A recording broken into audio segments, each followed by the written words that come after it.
March 2020. A deadly virus sweeps around the world. Overnight, our lives are put on pause.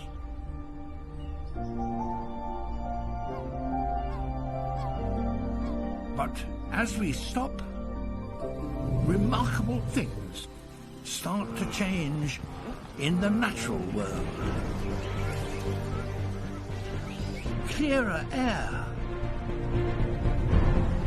cleaner waters, and animals starting to flourish in ways we haven't seen for decades. It's a global experiment of epic proportions. This is the year Earth changed.